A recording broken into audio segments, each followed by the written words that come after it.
Hello student, कैसे हैं आप सब। एक बार पुनः शिव कोचिंग क्लासेस पर स्वागत है। उम्मीद करता हूं आप सब अच्छे होंगे, मस्त होंगे, बेहतर होंगे, आपकी पढ़ाई बेहतर चल रही होगी। आज क्लास 12 फिजिक्स एनसीईआरटी चैप्टर 1 में वैद्युत आवेश तथा क्षेत्र में बच्चों आज हम पढ़ने वाले हैं गाउस के प्रमेय का अनुप्रयोग। बहुत ही महत्वपूर्ण है, आप लोगों को तैयार करना है। अनंत लंबाई के सीधे आवेशित तार के कारण विद्युत क्षेत्र की तीव्रता। गाउस प्रमेय का अनुप्रयोग मतलब गाउस का नियम यहाँ पर प्रयोग होगा, और जब भी गाउस का नियम प्रयोग होगा उसमें एक बंद पृष्ठ की कल्पना करनी होगी। ये चीज आप लोगों को श्योर रखना है, ठीक है बच्चों। थोड़ा सा मैं आप लोगों को यदि बात करूं कि पुराना वीडियोज कहाँ मिलेगा, तो प्लेलिस्ट में जाकर के जाएं, देखें। शिव कोचिंग क्लासेस में आपको क्रम से वीडियो मिलेगा, पूरा विधिवत आप नोट्स तैयार कर सकते हैं। नोट्स नहीं तैयार कर पा रहे हैं तो आप कॉन्टैक्ट नंबर ले लीजिए 9685299149। ये कॉन्टैक्ट नंबर है। 100 रुपीज़ में प्रॉपर रूप से नोट्स दिए जाते हैं, नोट्स भी ले सकते हैं आप। चलिए शुरू करते हैं। अनंत लंबाई के सीधे आवेशित तार के कारण विद्युत क्षेत्र की तीव्रता निकालना है। डेरिवेशन है बच्चों, आप लोगों को धैर्यपूर्वक देखना पड़ेगा, तभी समझ में आएगा और लास्ट में आपको क्लियर हो जाएगा। तो सबसे पहले क्या करना है, अनंत लंबाई के सीधे आवेशित तार, ठीक है। तो हमको एक अनंत लंबाई का एक तार ले लेना है। जैसे मैं यहाँ पर एक तार ले लेता हूँ बच्चों, इस प्रकार से कुछ, ठीक है। ये ले लो, मैंने ले लिया कैपिटल एल लंबाई का एक आवेशित, देखो ना क्या बोला है, आवेशित तार है। ये मेरा तो एक चालक तार बन गया, लेकिन भाई गाउस के प्रमेय का अनुप्रयोग है, मतलब इसमें एक बंद पृष्ठ की कल्पना करनी होगी। बंद पृष्ठ की कल्पना करेंगे तभी गाउस प्रमेय का अनुप्रयोग हो सकता है, यानी गाउस का नियम लग सकता है। तो इस चालक तार के चारों ओर हम क्या बना दे भाई साहब, जिससे बंद पृष्ठ बन जाए। तो वैसे भी आप एक वृत्त बनाओगे तो चालक तार के चारों ओर हो नहीं सकता है, गोला भी नहीं हो पाएगा। इसके ऊपर से नीचे तक हम एक बेलन की कल्पना करेंगे। जैसे मैं यहाँ पर एक बेलन की कल्पना करता हूँ, देखिएगा, एक कुछ इस प्रकार से बेलन बनाता हूँ तो पूरा चालक तार कवर हो रहा है, ठीक है। ये चालक तार पूरा कवर हो जाएगा। तो ये एक बेलन मैंने बना दिया, ठीक। और बेलन बनाया भाई साहब इस प्रकार से कुछ। अब इस बेलन में 3 पृष्ठ नजर आएंगे, सिंपल। एक पृष्ठ तो आपका S1 ऊपर, एक पृष्ठ आपका S2 ये हो गया, और एक पृष्ठ नीचे वाला हो गया S3 हो गया। 3 पृष्ठ के कारण हम यहाँ पर वैद्युत फ्लक्स निकालेंगे। अब चूंकि आपको बताया गया है कि आवेशित है, मतलब इस चालक तार पर आवेश है, इस चालक तार पर आवेश है, ठीक है। और इसकी विद्युत क्षेत्र की दिशा किधर होगी बच्चों, तो सबको पता है कि आवेश से धन आवेश यदि, तो इससे विद्युत क्षेत्र रेखाएं बाहर की ओर चलती हैं, या तो इधर जाएंगी, इधर दिशा हो जाएगी, और चाहे आप इधर ले लो, ये विद्युत क्षेत्र की दिशा इधर ही होगी बच्चों, ठीक है। विद्युत क्षेत्र की दिशा इस प्रकार से होगी, और इधर लोगे तो फिर इधर भी दिशा होगी। देखो, जैसे जैसे हम पहले क्वेश्चन को टारगेट में रखते हैं और फिर क्वेश्चन से हम एक डायग्राम बनाएंगे, फिर जैसा डायग्राम बनाएंगे उसको वैसे ही हिंदी में भी लिखेंगे। तो इसलिए आप लोगों को एक क्रम से मैंने कहा कि एक अनंत लंबाई, कैपिटल एल लंबाई का मैंने चालक तार ले लिया, इसके चारों ओर भाई एक बंद पृष्ठ की कल्पना कर ली, क्योंकि गाउस प्रमेय का अनुप्रयोग लगाना है, तो एक मैंने बंद पृष्ठ की कल्पना कर ली। अच्छा, एक चीज और याद रखना बच्चों, जैसे मान लीजिए किसी भी पृष्ठ का निकालना है, जैसे मान लो ये बेलन है, तो बेलन में हमें एक बड़े से पृष्ठ का निकालना हो तो पहले छोटे से पृष्ठ की कल्पना कर लेते हैं। जैसे मैं यहाँ पे एक छोटा सा अल्प पृष्ठ कल्पना कर लूँ, अल्प पृष्ठ, ये ds है, तो इसकी दिशा भी इस विद्युत क्षेत्र की दिशा में ही होगी, ठीक है। क्योंकि क्षेत्र सदिश क्या कहता है, आप लोगों को पता है, किसी भी पृष्ठ का एक क्षेत्र सदिश होता है, एरिया वेक्टर, जो उसके लंबवत बाहर की ओर होगा। जैसे यहां पर मैं इसका एरिया वेक्टर कहूं तो लंबवत नीचे की ओर होगा, ठीक है। इसके एरिया वेक्टर की बात करूं तो लंबवत ऊपर की ओर होगा। यहां पे बात करूं तो इधर लंबवत होगा, यहां पे बात करूं तो इधर लंबवत हो जाएगा। तो एरिया वेक्टर जो होता है किसी भी पृष्ठ के लंबवत बाहर की ओर होता है। कैसे कहो कि सर इसमें 3 ही पृष्ठ हैं, आप लोगों को संशय होगा। जैसे मैं कहता हूं भाई ये पेन है, ये आपका एक बेलन है, बेलन है, इसमें 3 पृष्ठ हैं। इसमें 3 पृष्ठ कैसे, एक इधर का पृष्ठ देख सकते हो S1, आपका एक ये जो गोला वाला भाग है, ये पूरा गोला वाला भाग, ये पृष्ठ हो गया एक, ठीक है। बेलन का वक्र पृष्ठ हम बताएंगे आपको, संपूर्ण पृष्ठ वक्र पृष्ठ दोनों में डिफरेंस होता है, 2πrl पढ़े होगे, बेलन का वक्र पृष्ठ यही ना होता है 2πrl। बिल्कुल चिंता ना करें, आगे बात करेंगे हम। तो बच्चों ये आपका एक पृष्ठ हो गया, एक S1 हो गया, ये एक S2 हो गया और एक S3 हो गया। तो 3 पृष्ठ के कारण यहां से वैद्युत फ्लक्स निकलेंगे। वैद्युत फ्लक्स किसे कहते हैं कि जैसे मान लीजिए इसके अंदर एक चालक तार है, आवेशित है, तो विद्युत क्षेत्र रेखाएं बाहर की ओर निकलेंगी, तो लंबवत विद्युत क्षेत्र रेखाएं जितनी होंगी उन्हें हम वैद्युत फ्लक्स कहते हैं। क्या बोलते हैं बच्चों? वैद्युत फ्लक्स कहते हैं। तो इस आवेशित, देखो तीव्रता कैसे निकलती है, वैद्युत फ्लक्स के आधार पर ही निकाल पाएंगे, वैसे तो आसानी से निकल नहीं सकता। तो अभी फिलहाल हमने एक चालक तार ले लिया, अनंत लंबाई मतलब L लंबाई है मान के चलते हैं, और इसके चारों ओर एक बंद पृष्ठ की कल्पना कर ली जो कि एक गाउस प्रमेय की भांति कार्य मतलब गाउस पृष्ठ की भांति कार्य करता है। और इस बेलनाकार गाउसी पृष्ठ में 3 भाग हैं। एक आपका बच्चों S1 समतल वृत्तीय पृष्ठ, ठीक है, S2 आपका इस बेलन का वक्र पृष्ठ जो चारों ओर होगा, और एक समतल वृत्तीय पृष्ठ S3। इतना आप लोग लिख सकते हैं, कोई दिक्कत नहीं है। शॉर्ट एंड स्वीट लिखना है कि माना अनंत लंबाई का एक सीधा आवेशित तार L है ना। और बच्चों इसका जो रैखिक आवेश घनत्व, तो एक हमने आपको स्टार्टिंग में बताया था कि जब आवेश का वितरण किसी चालक तार पर हो रहा हो तो उसके इकाई क्षेत्र पर या एकांक लंबाई पर उपस्थित आवेश की मात्रा रैखिक आवेश घनत्व कहलाता है। यानी प्रति एकांक लंबाई पर आवेश की मात्रा रैखिक आवेश घनत्व कहलाता है। तो हम उसको लैम्डा से भी दर्शाते हैं, ठीक है, कोई दिक्कत तो नहीं है। अब जैसे मैं कह देता हूं कि यहां से यहां तक जो दूरी है बच्चों r है, यानी बेलन की त्रिज्या ही r है, बेलन की त्रिज्या r है, और बेलन की जो लंबाई है वो स्मॉल l है। भाई इस बेलन की लंबाई में मान के चलता हूं, बाद में दिक्कत ना हो आपको, इस बेलन की जो लंबाई है वो आपका स्मॉल l है, ठीक है, ताकि परेशानी ना हो, नहीं तो बाद में दिक्कत हो जाएगा, सर कहां से मान लिए। तो देखो भाई साहब मैंने लिख दिया, माना अनंत लंबाई का एक चालक तार R है, प्रति एकांक लंबाई पर आवेश लैम्डा है, r दूरी पर एक बिंदु P है। यहां पर मैं एक बिंदु P मान के चलता हूं, जैसे यहां पर ही मान सकते हो एक बिंदु P है, एक बिंदु P मान लो, r दूरी पर यह बिंदु P है, ठीक है, जिस पर हमें विद्युत क्षेत्र की तीव्रता ज्ञात करनी है। अब भाई r त्रिज्या के इसके चारों ओर एक हम क्या करते हैं, एक गाउसी पृष्ठ की भांति एक बेलन की कल्पना कर लेते हैं, ठीक है। तो यहां पर आप कह सकते हो कि r त्रिज्या मानकर स्मॉल l लंबाई का, r त्रिज्या मानकर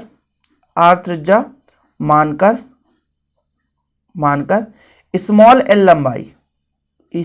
लंबाई का l अक्ष के परितः मतलब चारों ओर एक बेलन की कल्पना करते हैं, एक बेलन की कल्पना करते हैं। बेलन की कल्पना करने से भाई एक गाउसी पृष्ठ की भांति कार्य करने लगेगा, जो कि आप ऐसा लिख सकते हो, गाउसीय पृष्ठ की भांति कार्य करता है, गाउसी पृष्ठ की भांति कार्य करता है, ठीक है। मैं पूरा विधिवत लिखा रहा हूं, कुछ लोग कहेंगे सर कहां से इतना लंबा चौड़ा।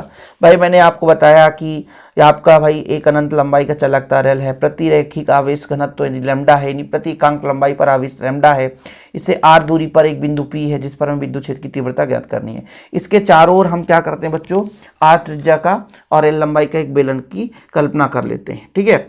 अब इस बेलन में 3 पृष्ठ हैं, सबको पता है ना कि बेलन में कितने पृष्ठ हैं बच्चों, 3 पृष्ठ हैं। तो यहां पर आप लिख सकते हैं कि या कि आप कर सकते हैं बेलनाकार गाउसीय पृष्ठ के 3 भाग हैं। 3 भाग कौन कौन से बच्चों, पहला आपका S1, दूसरा S2 और तीसरा S3। तो पहला जो आपका है समतल वृत्तीय, ऊपर वाला भाग समतल वृत्तीय पृष्ठ S1, दूसरा जो आपका है वक्र पृष्ठ यानी बेलन का ही वक्र पृष्ठ S2, और जो तीसरा है बच्चों आपका क्या है, समतल वृत्तीय पृष्ठ S3, समतल वृत्तीय पृष्ठ S3, ठीक है। अब थोड़ा समझिएगा, यदि कहीं भी आवेश है तो उससे विद्युत क्षेत्र रेखाएं बाहर की ओर चलती हैं, सिंपल है। और भाई साहब विद्युत क्षेत्र, जैसे मान लीजिए इसी पृष्ठ की बात करूं तो इस पृष्ठ में इसकी क्षेत्र सदिश बाहर की ओर होगी और तीव्रता भी आपका बाहर की ओर होगा। लेकिन S1 में हम देखें, S1 में बच्चों क्षेत्र सदिश ऊपर की ओर, लंबवत बाहर की ओर और आपकी तीव्रता इधर, मतलब एक दूसरे के बीच 90 डिग्री है। तो हम तीनों पृष्ठ से कुल कितनी वैद्युत फ्लक्स होती है वो निकालेंगे। तो पहला नंबर में आपका रहेगा कि S1 पृष्ठ से, अर्थात समतल वृत्तीय पृष्ठ S1 से गुजरने वाला संपूर्ण वैद्युत फ्लक्स, ये पहले नंबर पर हम निकालेंगे। ठीक है, कोई दिक्कत तो नहीं है, ताकि आप लोगों को दिक्कत ना हो सके और विधिवत आपको समझ में आ सके। तो फर्स्ट स्टेज में आप करोगे, ठीक है, देखिएगा, समतल वृत्तीय पृष्ठ, थोड़ा समझिएगा बच्चों, समझ में आएगा। समतल वृत्तीय पृष्ठ, समतल वृत्तीय पृष्ठ S1 से गुजरने वाला वैद्युत फ्लक्स, वैद्युत फ्लक्स मतलब φ1 की मैं बात कर रहा हूं। वैद्युत फ्लक्स का फार्मूला क्या होता है? ठीक है, वैद्युत फ्लक्स का फार्मूला क्या होता है? E into ds। अब उसके संपूर्ण के लिए होगा बच्चों, उसके संपूर्ण के लिए होगा। देखो जरा, मैं यहां पर भी एक अल्प पृष्ठ की यदि कल्पना करूंगा तो संपूर्ण के लिए क्या करना पड़ेगा? समाकलन करना पड़ेगा। ठीक है, जब इसको तोड़ेंगे बच्चों तो E ds cos 90 डिग्री आ जाएगा। क्या आ जाएगा? cos 90 डिग्री आ जाएगा।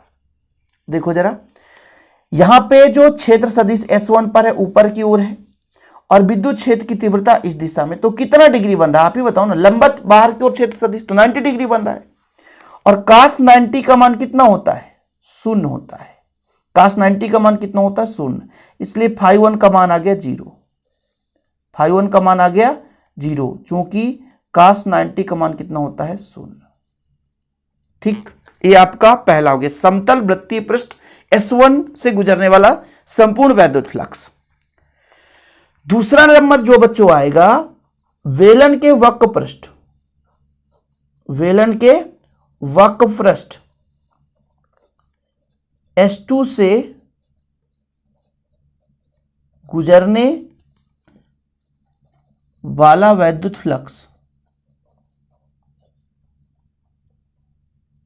चलो वैद्युत फ्लक्स निकालेंगे, वक्र पृष्ठ S2 से गुजरने वाला वैद्युत फ्लक्स। इस बार हमको निकालना है φ2 निकालना है। देखिएगा थोड़ा सा, संपूर्ण के लिए करेंगे बच्चों तो समाकलन लगाना पड़ेगा, संपूर्ण पृष्ठ के लिए कर रहे हैं। क्या फार्मूला होता है? E into ds। ठीक है, A डॉट B का फार्मूला होता है AB cos theta. AB cos theta मतलब AB cos 0 डिग्री। इस बार cos 0 डिग्री क्यों कर रहे हैं? क्योंकि जब इस पृष्ठ की बात करो तो विद्युत क्षेत्र भी उसी दिशा में और आपका जो अल्प पृष्ठ है उसका भी दिशा सेम रहेगा, इसलिए दोनों के साथ जब सेम दिशा है तो कोण जो बनता है बच्चों 0 डिग्री बनता है। कितना बनता है? 0 डिग्री बनता है। तो आपका आ गया E ds आ गया। ठीक, E बाहर ले लो, E बाहर ले लो तो अंदर बचेगा ds मतलब वक्र पृष्ठ, और वक्र पृष्ठ का फार्मूला होता है 2πrl। ये आपका φ2 निकल कर आ गया। क्या आ गया बच्चों? φ2 मतलब दूसरे पृष्ठ के कारण जो वैद्युत फ्लक्स आ गया, दूसरे पृष्ठ में कितना वैद्युत फ्लक्स हो गया। अब चूंकि ये आ गया, ये ds क्या कहता है बच्चों? 2πrl। ये बेलन का वक्र पृष्ठ है, बेलन का वक्र पृष्ठ है, तो फिर दिक्कत भी तो नहीं होगी ना, ये कहां से आ रहा है। अब इसी प्रकार से तीसरा प्रश्न नीचे वाला भी है। तो मैंने आपको ऑलरेडी बताया विद्युत क्षेत्र की दिशा इधर है और क्षेत्र सदिश नीचे की ओर। हर एक पृष्ठ का एक एरिया वेक्टर होता है। एरिया वेक्टर होता है मतलब, एरिया वेक्टर मतलब क्षेत्र सदिश जो लंबवत होता है पृष्ठ के क्या होता है? लंबवत होता है। तो तीसरे नंबर पे चलते हैं, समतल वृत्तीय पृष्ठ, समतल वृत्तीय पृष्ठ, समतल वृत्तीय पृष्ठ S3 से। इसलिए तो कहता हूं बच्चों, नोट्स मात्र 100 रुपीज आपसे चार्ज लिया जाता है, प्रॉपर रूप से हैंड रिटन नोट्स मिलता है और आप लोग लेकर के विधिवत तैयारी करेंगे, ये मेरा आपसे वादा है। तो कांटेक्ट नंबर 9685299149 आप कांटेक्ट कर सकते हैं। तो φ3 क्या हो जाएगा? वही हम करेंगे E इंटू ds। अब एक दूसरे के बीच कितना कोण बन रहा है, 0 डिग्री नहीं बन रहा है इस बार, तो ई डी एस cos 90 बन रहा है, और cos 90 का मान कितना होता है, 0 होता है, ये cos है, ठीक है ना, cos 90 है। इन्हीं कुल मिलाकर के कुछ इस प्रकार से लिख लो, ई डी एस वेक्टर हटा देना, वेक्टर नहीं है, cos 90 डिग्री, और cos 90 का मान हो जाता है 0, तो φ3 बराबर भी आपका आ गया 0 आ गया। चूंकि cos 90 का मान कितना होता है, 0 आता है, तो सारी कहानी खत्म हो जाती है। वेक्टर नहीं लगाना ना इसमें, जब आपका वेक्टर हटता है तो आपका ए डॉट वी बराबर ए बी कॉस थीटा होता है, ए डॉट वी बराबर ए बी कॉस थीटा, तो ई डॉट डी एस बराबर E D S cos theta, और थीटा का मान 90 डिग्री है क्योंकि 90 डिग्री लंबवत हो गया, ठीक है। तो अब मैं आपसे कह सकता हूं कि भाई ये तो जो बेलन के 3 भाग थे, तो बेलन के संपूर्ण पृष्ठ में बात कर लूं, अतः बेलन के संपूर्ण पृष्ठ, बेलन के संपूर्ण पृष्ठ से गुजरने वाला वैद्युत फ्लक्स बताओ जरा, मतलब जो आपका फाई बराबर है वो φ1 प्लस φ2 प्लस φ3 के बराबर होगा, ठीक है। मतलब फाई बराबर जो आया, φ1 का मान 0 है, φ2 का मान है E इंटू 2πRL, और इसका मान भी 0 है, यानी फाई बराबर आपका निकल कर आ गया φe कर सकते हैं आप संपूर्ण के लिए बच्चों, ठीक है। तो ये आपका आ चुका है E इंटू 2πRL, ये तो अभी वैद्युत फ्लक्स निकल कर आ गया। हमें तीव्रता E का मान निकालना है, तो गाउस का प्रमेय लगाना पड़ेगा, बहुत ही सिंपल है, गाउस के प्रमेय से।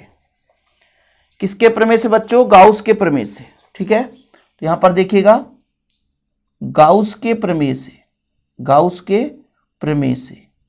इसको आप एक समीकरण दे दो, गाउस के प्रमेय से फाई बराबर क्या होता है, आवेश का 1/ε0 गुना, किसी बंद पृष्ठ से गुजरने वाला संपूर्ण वैद्युत फ्लक्स उसके आवेश का 1/ε0 गुना होता है।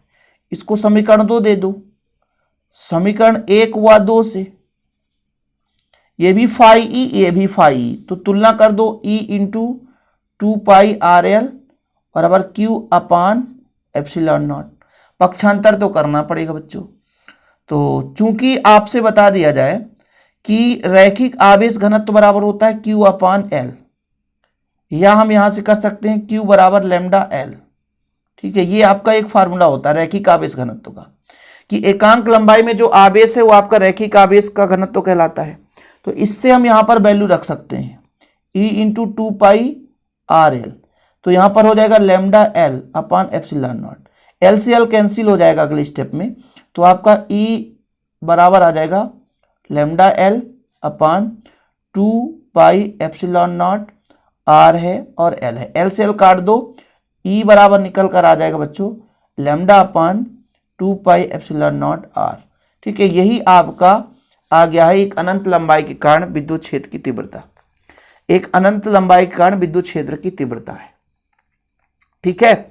बस क्वेश्चन यही आता है, ठीक है। किसी बिंदु पर यह तीव्रता के लिए व्यंजक है, यहां पर आप लिख सकते हो समीकरण जो 3 आ गया, यही सीधे आवेशित तार के समीप किसी बिंदु पर विद्युत क्षेत्र की तीव्रता का व्यंजक है, यही सीधे आवेशित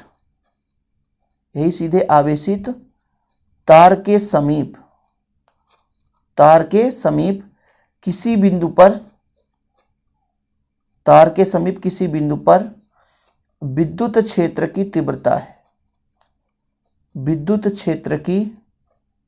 तीव्रता है, ठीक है बच्चों। ये चीज क्लियर है, तो आपका तीव्रता निकल कर आ गया होगा, ठीक है। चीजें क्लियर है, कोई दिक्कत तो नहीं। यदि क्वेश्चन बनता है तो इसी प्रकार आपको तैयार करना है।